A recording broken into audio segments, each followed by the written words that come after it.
Shri Krishna Sharanam Mama. Everyone, huh? Shri Krishna Sharanam Mama.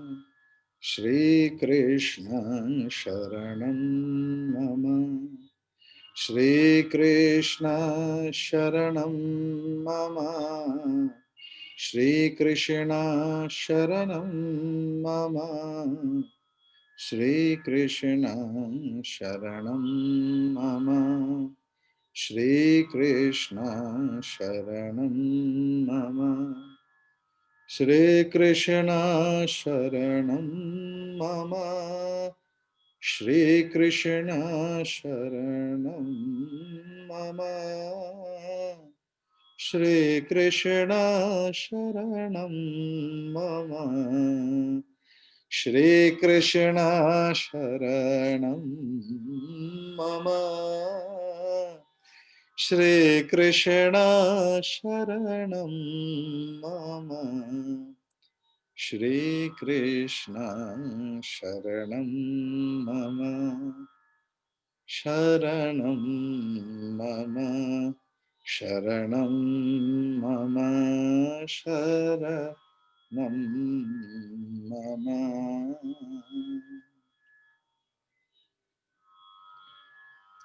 আজকে আমরা ভজ গোবিন্দমের 15 নম্বর শ্লোক আলোচনা করব। শ্লোকটি কথিত আছে শঙ্করাচার্যজির অন্যতম সন্তান, সন্ন্যাসী সন্তান তৌটাকাচার্যজির রচনা। কি সুন্দর পরিবেশিত এবং অঙ্কিত হয়ে আছে এই শ্লোকখানি। অঙ্গম গলিতম পলিতম মুন্ডম, অঙ্গম গলিতম পলিতম তুন্ডম, সরি, অঙ্গম গলিতম পলিতম মুন্ডম, অঙ্গম গলিতম পলিতম মুন্ডম, দশনবিহীনম জাতম তুন্ডম, দশনবিহীন জাতম তুন্ডম, वृद्धो याति गृहीत्वा दण्डं, वृद्धो जाति गृहीत्वा दण्डं, तदपि न मुञ्चत्याशापिण्डं, तदपि न मुञ्चत्याशापिण्डं। সবাই একসঙ্গে একটু বলি, অঙ্গম গলিতম পলিতম মুন্ডম, দশনবিহীনম জাতম তুন্ডম, वृद्धो याति गृहीत्वा दण्डं, तदपि न मुञ्चत्याशापिण्डं। भज गोविन्दं, भज गोविन्दं, गोविन्दं भज मूढमते, भज गोविन्दं, भज गोविन्दं, गोविन्दं भज मूढमते।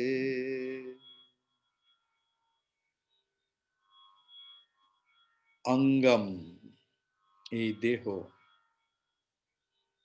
গলিতম জীর্ণতা প্রাপ্ত হয়েছে, গলে গলে পড়ছে, পলিতম, পলিতম মানে পরিপক্ক, পাকা বা এক্ষেত্রে শুভ্র, সাদা, মুন্ডম মাথা, দাড়িও আছে, দশনবিহীনম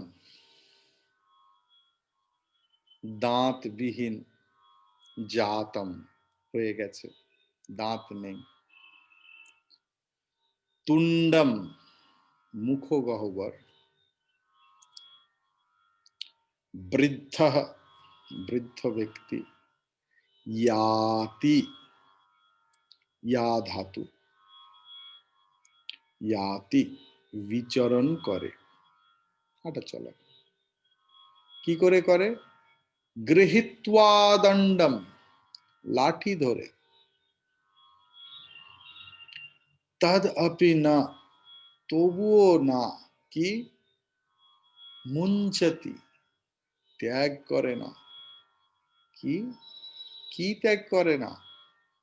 আশা পিণ্ডম, আশা আর যায় না, বাসনা আর যায় না। দেহ জরাজীর্ণ, মাথার এবং দাড়ির সমস্ত কেশ সাদা হয়ে গেছে। মুখগহ্বরে সমস্ত দাঁত বিলুপ্ত, হরিয়ম হয়ে গেছে। এই রকম বৃদ্ধ অবস্থায় মানুষ দণ্ড ধারণ করে কোন রকমে চলাফেরা করার জন্য, কিন্তু তা সত্ত্বেও তখনও সে মনে নানা বাসনার জাল বোনা থেকে বিরত হয় না। বিগলিত অঙ্গ, পলিত কেশ, নাই মুখ গহ্বরে দন্ত লেশ, নুব্জ দেহ ভারে চলিতে না পারে, দণ্ডধারী তবু আশা না ছাড়ে, বাসনার কভু নাহিরে শেষ।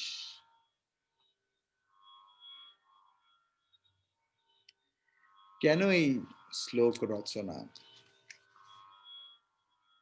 না,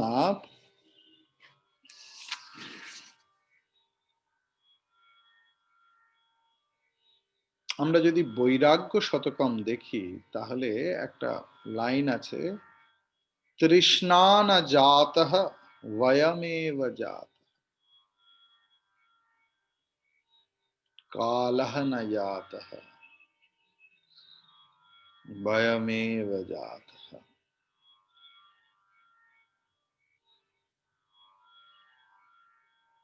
আমাদের শরীর ক্ষয় হয়ে যাচ্ছে, এক পা করে মৃত্যুর দিকে এগিয়ে চলেছে। বাসনা যাচ্ছে না, প্ল্যান করে রাখছি বাড়ি হবে, গাড়ি হবে, এটা হবে, ওটা হবে।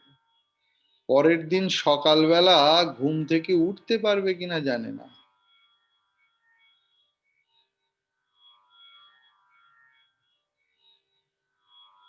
মায়া।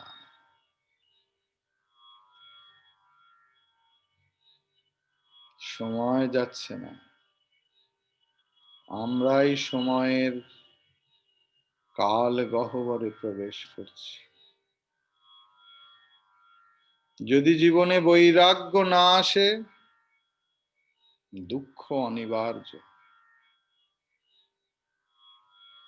অবশ্য এটাও ঠিক, দুঃখ এলে বৈরাগ্য বাড়ে। সবার নয়, অনেকের বাড়ে। আসলে এই শ্লোকের বক্তব্য বিষয় হচ্ছে যাতে আমরা শরীরের বৃদ্ধির সঙ্গে সঙ্গে, শরীরের ম্যাচিউরিটির সঙ্গে সঙ্গে জীবন সম্বন্ধে মানসিকভাবেও ম্যাচিওর হতে পারি। আসলে আমাদের বৈরাগ্য যায় না।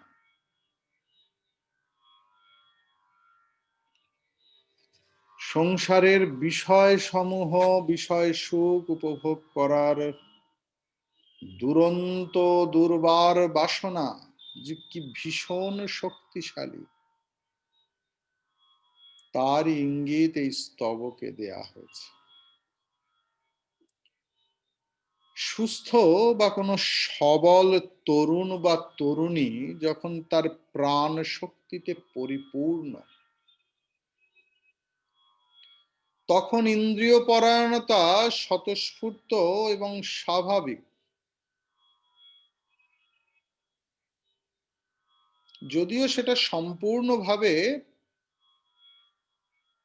ক্ষমার অযোগ্য না হলেও তার অন্তত কিছুটা যৌক্তিকতা খুঁজে পাওয়া যায়, যে কিভাবে এই জগৎ প্রপঞ্চ, জগৎ সংসার তার শিকার ধরে আমরা প্রতিদিন প্রতি মুহূর্তে বুঝতে পারি। ঠিক করছি, এটা করব, মায়া এমন জবনিকা, এমন নাটক রচনা করে কিছুতেই ভালো পথে এগোতে দেয় না।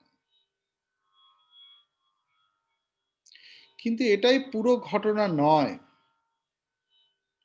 এই স্তবকের রচয়িতা তার লেখনীর কয়েকটা শিল্পী সুলভ শব্দচয়নের মাধ্যমে জরাভারে বিধ্বস্ত, কম্পিত কলেবর বৃদ্ধের একটা সুন্দর ছবি এঁকেছেন। একটা লোম চর্ম আবৃত জীর্ণ দেহ, যার মাথার চুল সব উঠে গিয়ে টাক, আর যদি থাকেও সেগুলো সব সাদা হয়ে গেছে, কাশফুলের মতো। শরৎকালের কাশফুল, সেই মানুষটি যখন হাওয়ায় বেরোয় চুলগুলো ওড়ে, যেন মনে হয় শরৎকালের কাশফুল উড়ছে। মুখমণ্ডলের সমস্ত দাঁত পড়ে গেছে, শোভা বঞ্চিত, মুখটা তুবড়ে গেছে। এই রকম একজন অতি বৃদ্ধ মানুষ কাঁপা কাঁপা হাতে অত্যন্ত কষ্টে লাঠিতে ভর দিয়ে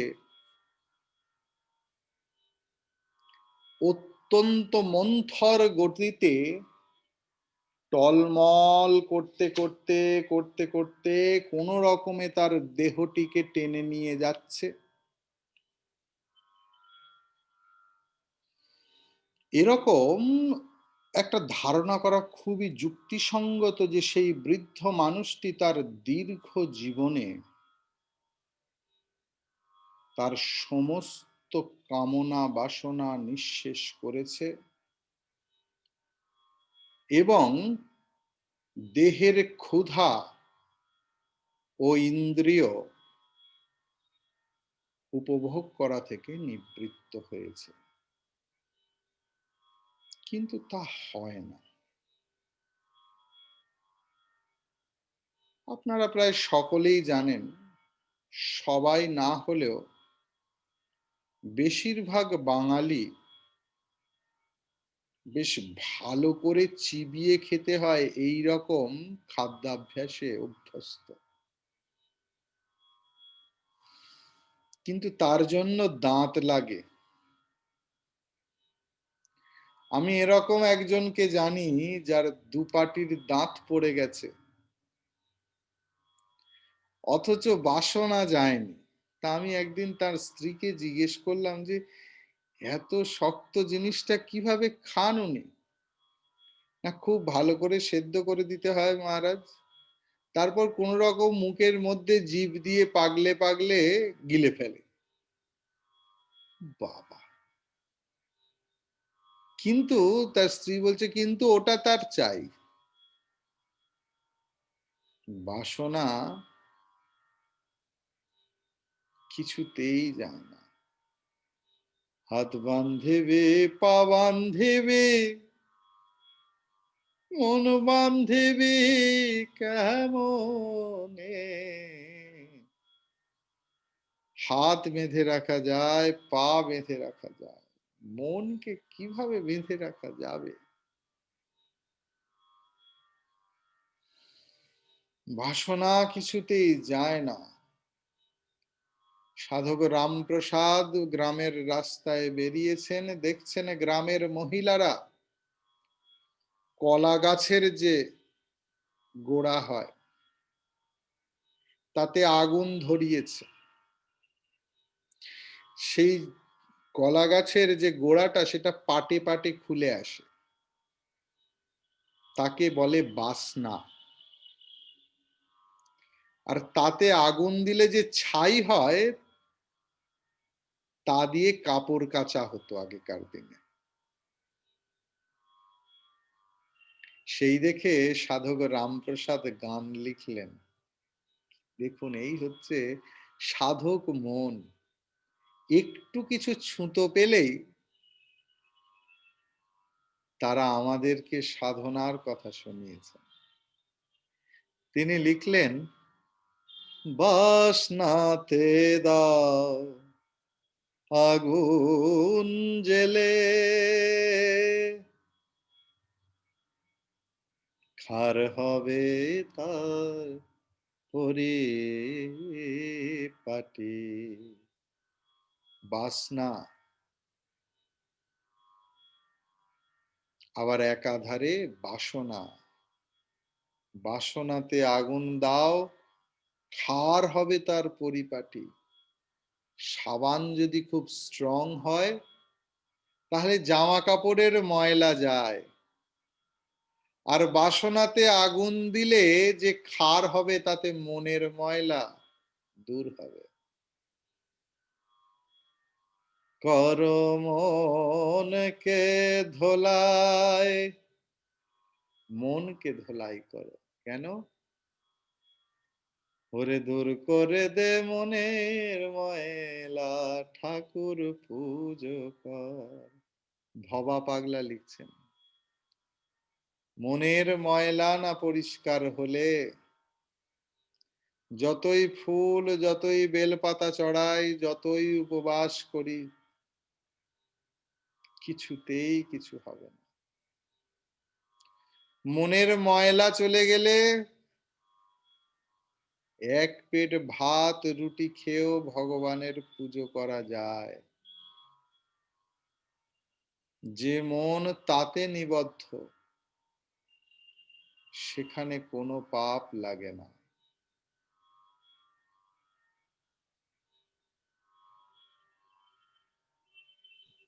আসলে নিদারুণ দুরবস্থাতেও জীবনের বাসনা আমাদেরকে ত্যাগ করে না। বাসনা কিছুতেই যায় না। পক্ষান্তরে সেই আশা আকাঙ্ক্ষা আরো অধিক আমাদেরকে নির্যাতন করে, কারণ তার মন তখনও তৃষ্ণার্ত, তার বুদ্ধি তখনও নতুন কিছু ভোগের পরিকল্পনা করে। আমি একদম সত্যি কথা বলছি, এক ভদ্রলোকের সঙ্গে আমার দেখা হয়েছিল বিদেশে, দেশের বাইরে। ভদ্রলোকের তখন 81, 81 বছর বয়স। তিনি তার নব্যবিবাহিতা স্ত্রীকে নিয়ে দেখা করতে এসেছিলেন আমার সঙ্গে।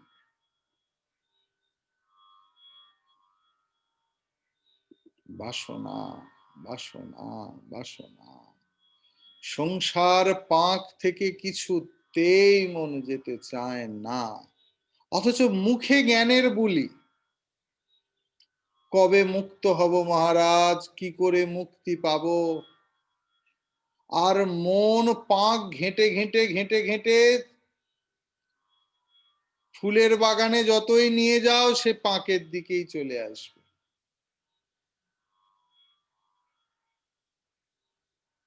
শ্রীরামকৃষ্ণ জানতেন এই রকম মানুষের কথা। তাই তিনি বললেন, যদি পাঁকেই থাকতে হয় তাহলে পাঁকাল মাছের মতো থেকো, যে পাঁকে থাকে অথচ গায়ে পাঁক লাগে না।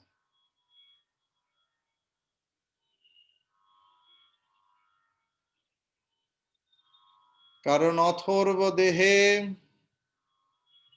সেই বৃদ্ধ ব্যক্তিটি সমস্ত কিছু কার্যকর করার শক্তি থাকে না।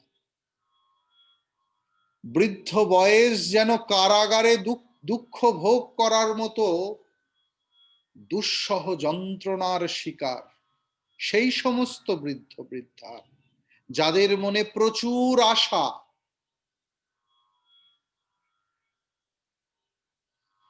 তার কারণ বৃদ্ধ বৃদ্ধাদের সময় দেওয়ার মতো সময় কারোর নেই। ছেলে মেয়েরা ইয়াং হয়েছে, তারা তাদের বউ বাচ্চা নিয়ে ব্যস্ত।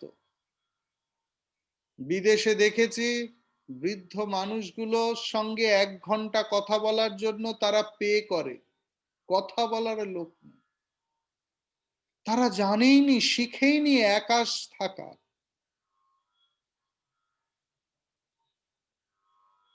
আমি এরকম মানুষও জানি যে সব কিছুই সঞ্চয় করে রেখেছে রিটায়ারমেন্টের পরে করবে বলে, এমনকি সাধন ভজন। যখন রক্তের তেজ আছে তখন সব করে নিতে হবে।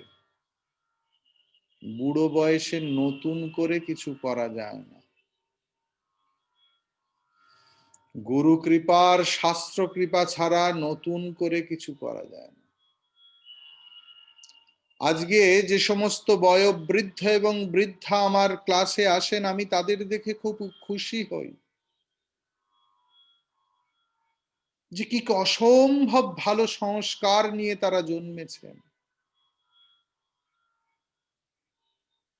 সমাজে বেরিয়ে যখন দেখি বুড়ো বুড়িগুলো টিভি দেখছে, আরে সকালবেলা উঠে টিভি দেখছে, খবরের কাগজ মুখস্থ করছে, সন্ধেবেলা থেকে টিভি। এক সংসার থেকে বেরিয়ে আর এক সংসারে কি কোন দল হচ্ছে সেই দিকে চোখ। কার বউ কি করলো, কার অমুক কি করলো, কার তুসুক কি করলো। কি দুর্বিষহ জীবন। এভাবে অসংখ্য অতৃপ্ত বাসনার অব্যক্ত মর্ম বেদনায় এই সমস্ত বৃদ্ধের অন্তর প্রচন্ড ভাবে নিপীড়িত হওয়ার ফলে ওইসব বৃদ্ধ মানুষগুলো অচিন্তনীয় দুঃখের জীবন যাপন করে। আমি কিছু বৃদ্ধাবাসে যাতায়াত করতাম, দেখেছি কি অসম্ভব কষ্ট তাদের। কেননা সংসার থেকে চলে আসতে হয়েছে, ছেলে বউ বার করে দিয়েছে, বলেছে আর জায়গা হবে না তোমার, সুন্দর বৃদ্ধাশ্রমে রেখে এসেছে। যদি কোনো কিছু সহজে না ত্যাগ করি, প্রকৃতি আমাদের থেকে কেড়ে নেবে। আর কোনো কিছু কেড়ে নিলে যে কি দুর্বিষহ অবস্থা। 100 টাকা দান করে মনে আনন্দ হয়, কিন্তু 1 টাকাও পকেট মারি হলে মনের কি অবস্থা হয় যার হয়েছে সে জানে।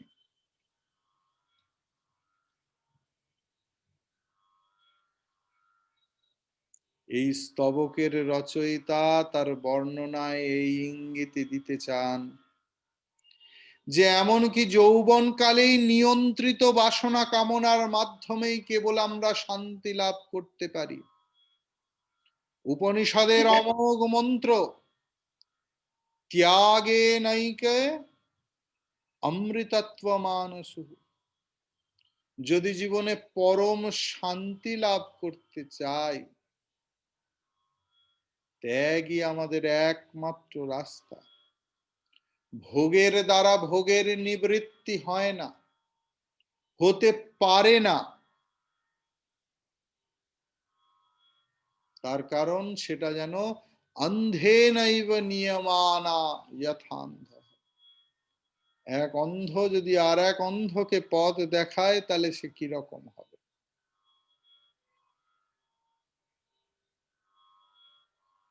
ত্যাগের দ্বারাই অমৃতত্ব পাওয়া যায়। কারণ তার ফলেই সংযত জীবন আমাদের অভ্যাসে পরিণত হয়। তাহলে যখন আমরা যৌবনকাল অতিক্রম করি, তখন পরিণত বুদ্ধি বৃদ্ধ অবস্থায় আমাদের অবসর জীবনে আমাদের আন্তরিক সুখ ও শান্তিতে শেষের দিনগুলো আমরা অতিবাহিত করতে পারব। তাই শ্রীরামকৃষ্ণ বললেন যে বিবাহ করার পরে একটা দুটো বাচ্চা হলেই স্বামী স্ত্রী ভাই বোনের মতো থাকবে। আচার্যরা আমাদের শান্তির পথই বলে দেন। দেহ যতই বৃদ্ধ হয়, মনে ততই বাসনা বৃদ্ধি পেতে থাকে এবং অতিরিক্ত ইন্দ্রিয় ভোগের দ্বারা শক্তির অপচয়ে দেহ ততই জীর্ণ হয় এবং উপভোগের ভোগ করার ক্ষমতা দেহে হ্রাস পেতে থাকে। কিন্তু মন তার নীতিহীন অভ্যাসের বশেই বিধ্বস্ত দেহটাকে নিষ্ঠুরভাবে নির্যাতিত করে। একজন তরুণ কিভাবে ধীরে ধীরে অগোচরে বার্ধক্যে উপনীত হয়, সেই দৃশ্যটাই এই স্তবকে সুন্দরভাবে চিত্রিত হয়েছে। এই স্তবকে কি সুন্দরভাবে বর্ণিত ক্রম অনুসারেই সেই পরিবর্তনগুলো মানব দেহে একে একে আবির্ভাব হতে থাকে।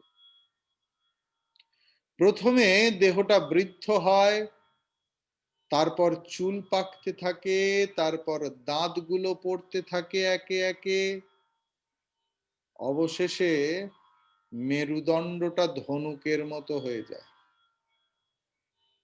আর সে সোজাভাবে দাঁড়াতে পারে না, পায়ে জোর থাকে না। তখন একটা লাঠি নিতে হয় সোজা হয়ে হাঁটার জন্য।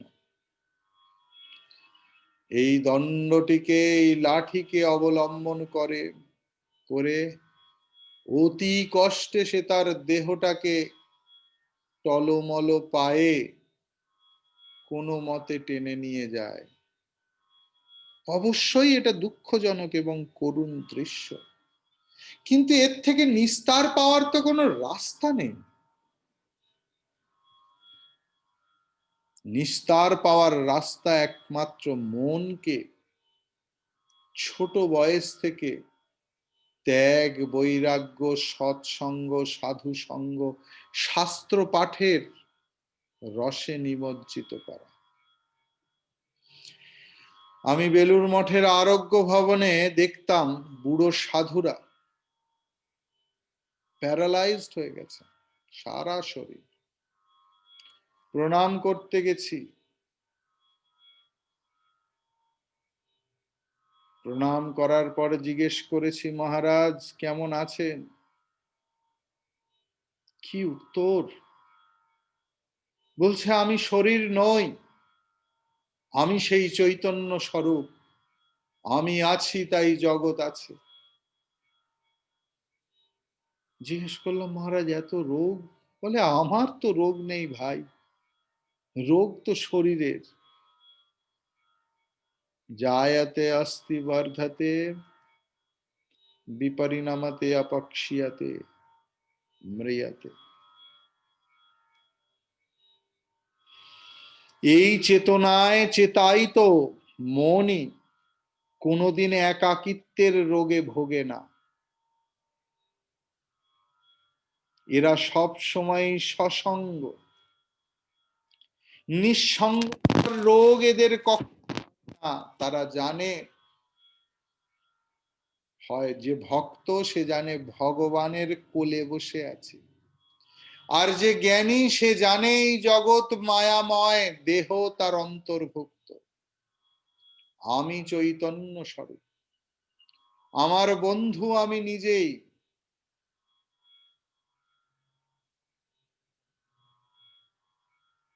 প্রত্যেক দিন মানুষ দেখছে মানুষ মারা যাচ্ছে,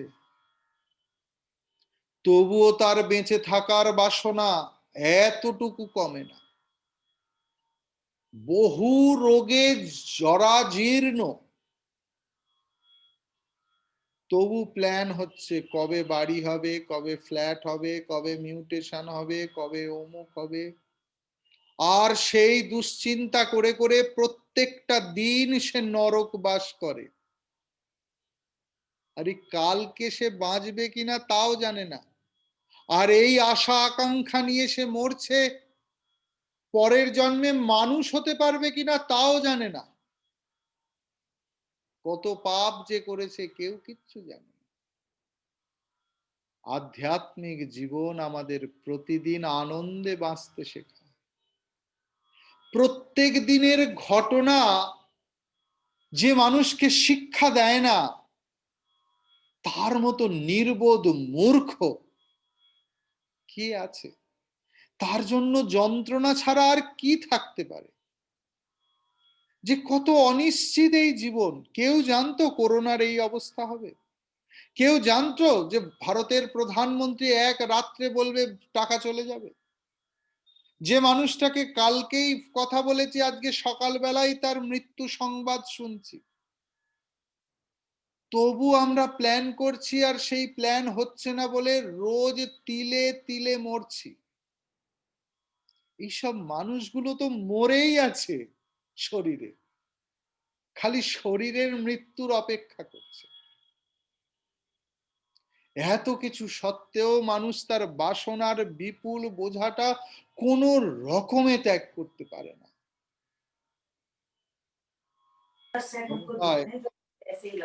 দেহটা যতই চিতায় ওঠার, চিতার কাছাকাছি যাচ্ছে, তত যেন বাসনাগুলো বংশবৃদ্ধি করতে থাকছে। একেই বলে মায়া, একেই বলে মোহ। এই মোহ একমাত্র কাটতে পারে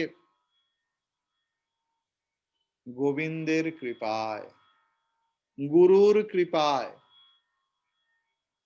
শাস্ত্রের কৃপায় এবং আত্মকৃপায়। নিজের ইচ্ছে দরকার, নিজের তীব্র ইচ্ছা শক্তি ছাড়া